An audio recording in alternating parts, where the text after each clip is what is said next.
This is Trend Following Radio, where great thinking comes alive. Nobel Prize winners, legendary traders, best-selling authors, and the pros that know what drive us irrational human beings. I am your host, Michael Covel. Not filtered, raw, honest. That's my passion.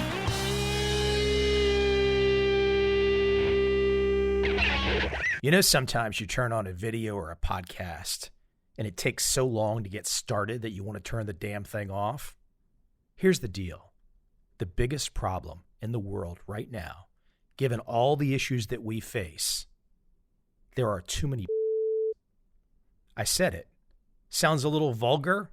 Perhaps. Perhaps not. It's a word that I grew up with. We used it in the sporting sense often for people that couldn't hack it. They didn't have the mental fortitude. They didn't have the guts. They didn't know how to lead. They didn't even know how the game was played. And they sat at the end of the bench. That's the way it worked. Unfortunately, we're in a world now where have a voice. Social media has given people that don't deserve a voice. They've never led. They've never created. They've never done a goddamn thing, but they can complain. So there you go. For all those podcasts or videos that you flip on that you turn off in 5 seconds because someone can't get to where they want to go and express the point, I'm on the target. So what do we do with this? How do we break it apart? Let me give some examples. Let me give some context. I've got a cartoon in front of me. There's a dad bending over to his son holding a cookie. And the father says, "What's the magic word to get what you want?" And the son looks up to the father, and you can see the caption. And the son is saying, "I'm offended." Now, we might laugh about this. We might say, oh, you know, some people, they want to be offended. Let them have their voice. No. What we need right now to get the world going on the right track is the stamping out of not physically. That's not my plan. But I mean vocally. I mean logically, rationally. Not giving people a voice or giving a shit what they have to say if what they have to say is nonsense. And there is a cookbook, a rule book of all kinds of books that are filled with the definitions of nonsense.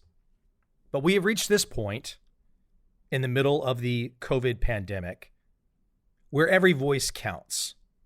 Let me hear you whine. Let me hear you carp. Let me hear you bitch. Let me hear you complain. Don't lead. Don't ask anybody to lead. No one's leading. Let me give another example, a little more context. We know right now in the middle of this COVID pandemic, obesity is the killer. This is the number one issue. If we did not have obesity, the globe would not be shut down. Stores would not be shuttered. Hotels would not be shuttered. Flights would not be canceled. Economies would not be in ruin if not for obesity. It's that bad. The obese account for 80% of hospitalizations. Obese countries have a death rate 10 times higher than the non-obese countries. So the entire world, lives, families, new families, have been put on pause because we've got a certain class of people that have decided to be slobs. They've decided to not care about their physical well-being. Now, not caring about their physical well-being was already hurting us before COVID. In America, for example, 10% of GDP, quote me on this, 10% of GDP goes to obesity healthcare cost. What do you think that number is today? Do people out there still do math? If we've got an economy like the United States of America and 10% of that economy goes to obesity healthcare, who in the hell thinks we're on the right track? And that's before COVID. Why is this not a common conversation?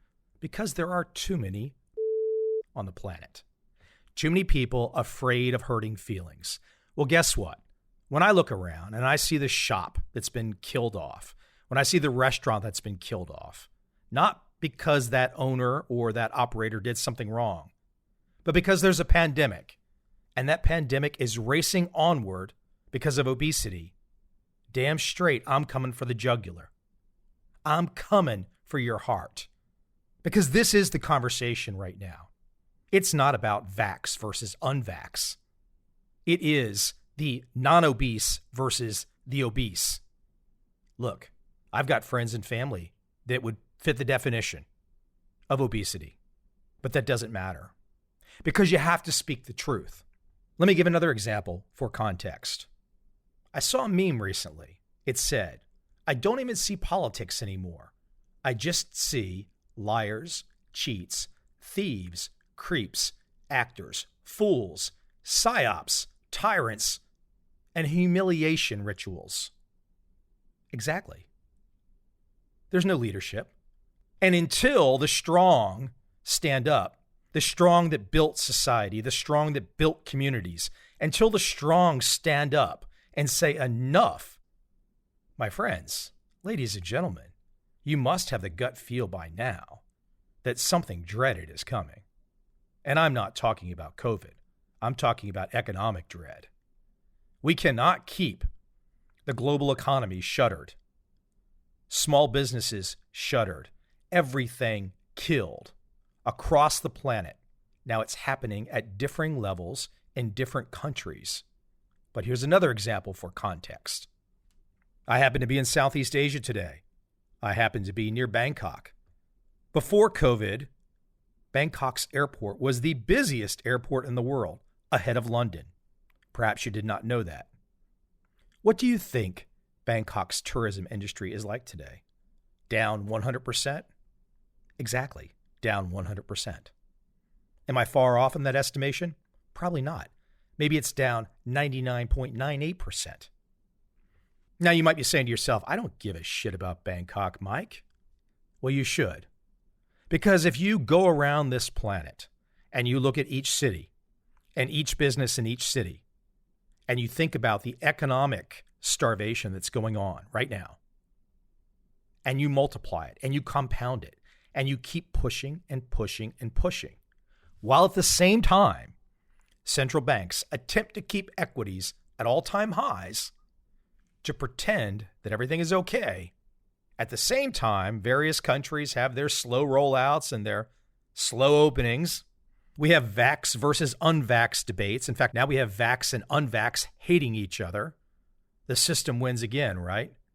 The system gets the two groups fighting against each other while the system sits back and laughs. Again, why is this not being called out?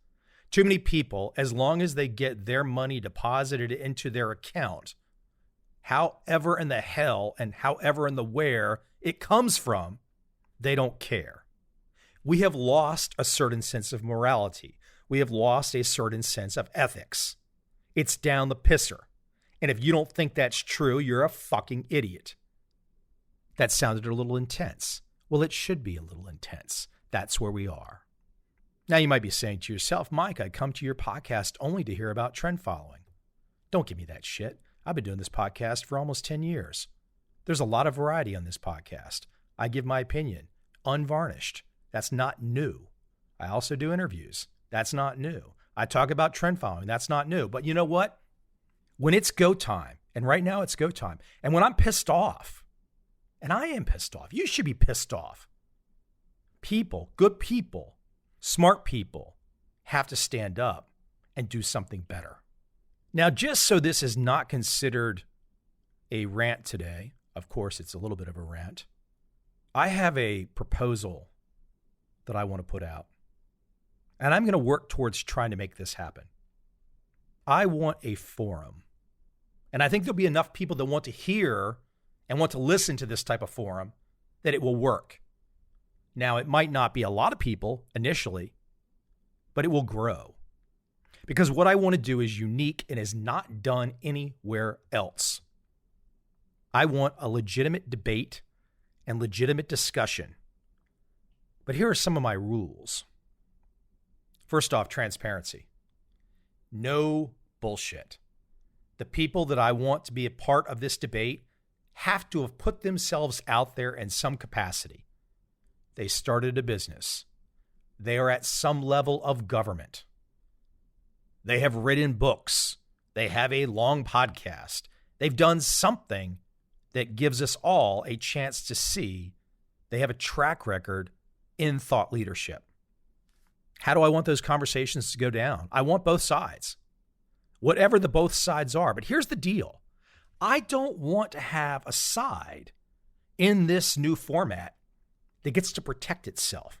So if you are pressed with a question and you give one of those eloquent political dodges that are so well known on all the shows, and then you get the follow-up question and you give an even niftier dodge, and then maybe there's a third question and there's even a third dodge, and then the interviewer moves on.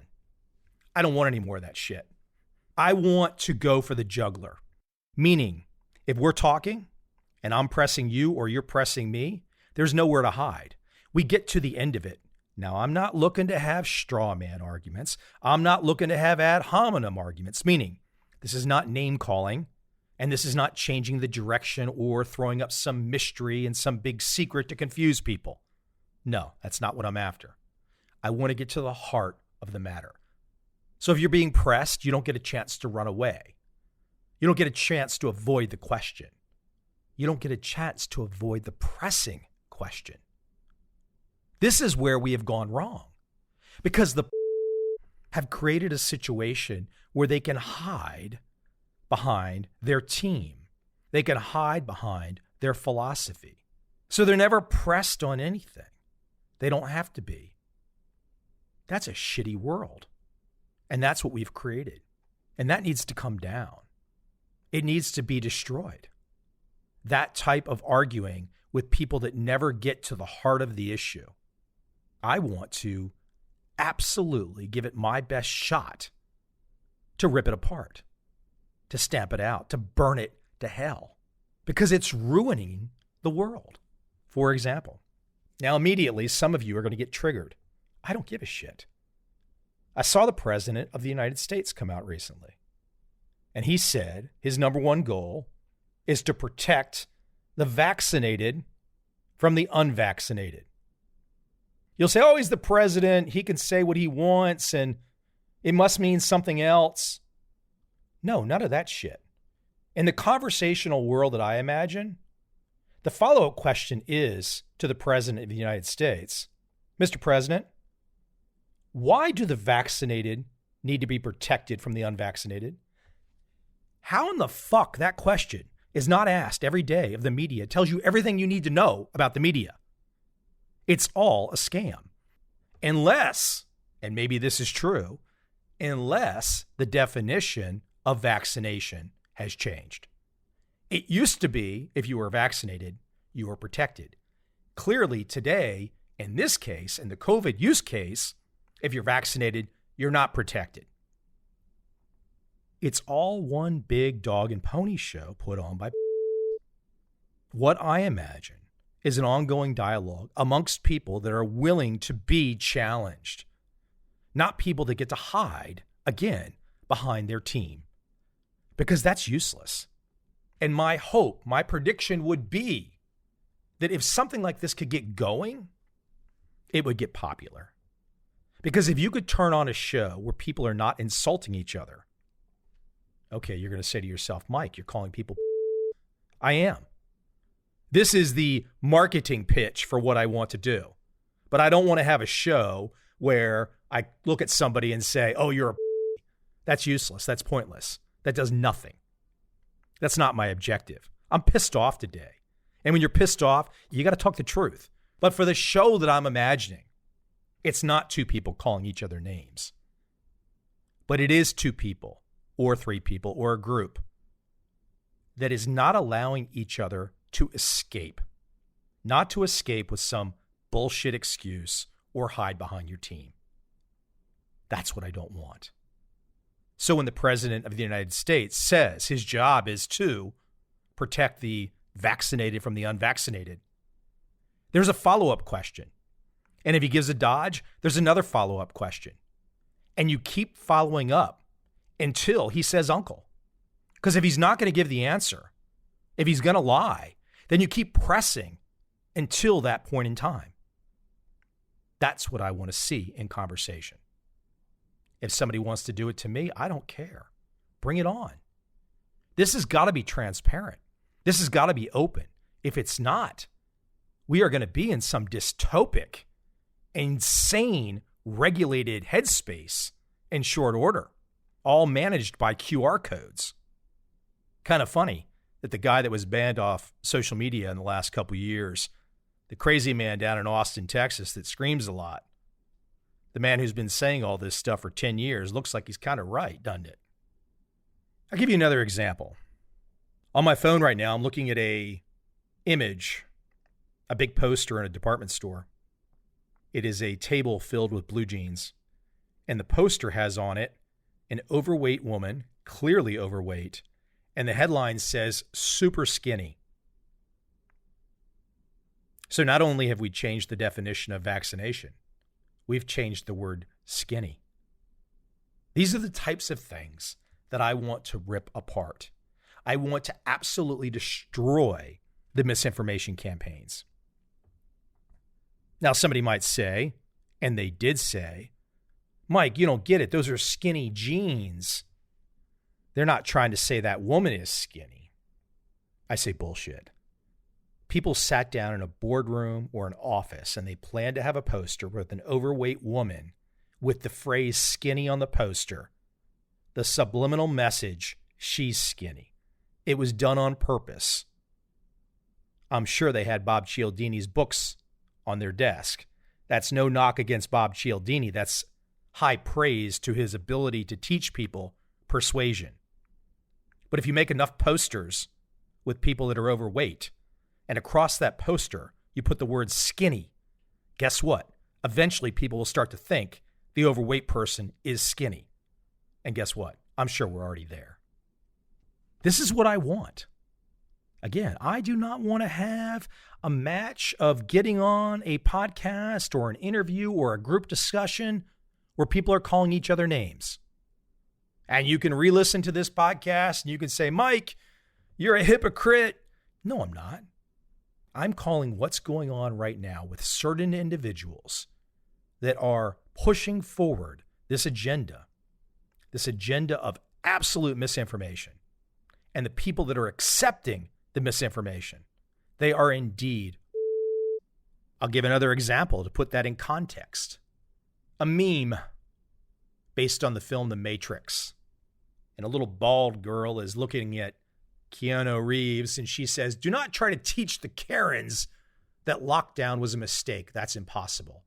Instead, only try to realize the truth. And Keanu Reeves says, what truth? And the little bald girl says that the lockdown has turned fear into a virtue. Those who are afraid believe they're better people than those who aren't. And they will subconsciously look for ways to multiply fear because it's their virtue. Fair statement. But I want, on all subjects, the chance to eviscerate that, to cut through the bullshit. For people to no longer fight verbally with one arm tied behind their back because they're afraid or because the team that they're on mandates that they say a certain thing. Or if somebody comes on this particular program or show that I'm imagining and they want to say something like, for example, climate change is an existential threat. You must do something. Well, that won't work anymore. You got to back it up. And if you're going to say, I must do something or somebody else must do something, well, that's got a cost. So how are you going to enforce that cost? Again, this is where we are not at. We are not having the honest conversations. That's all I want. And I'm pretty well convinced that if we don't get to a situation where humanity can open up and speak to each other freely without fear of reprisal, we are headed to a very dark place. Now, you might be on a team and you might have a direct deposit for whatever salary you earn from whatever company that makes you think this is not your worry, not your concern. Fair enough. When you're laid off one day or you don't have that particular job, or the particular team has morphed on to something else, you might think twice about being so dismissive. I might sound intense sometimes, but intensity is needed. Leadership is needed. It's like that great opening from the film Patton, when Patton says, and I'm paraphrasing a little bit here, what do you want to say to your grandkid, years later? Were you out there fighting in the Great War, or were you back home shoveling shit in Louisiana?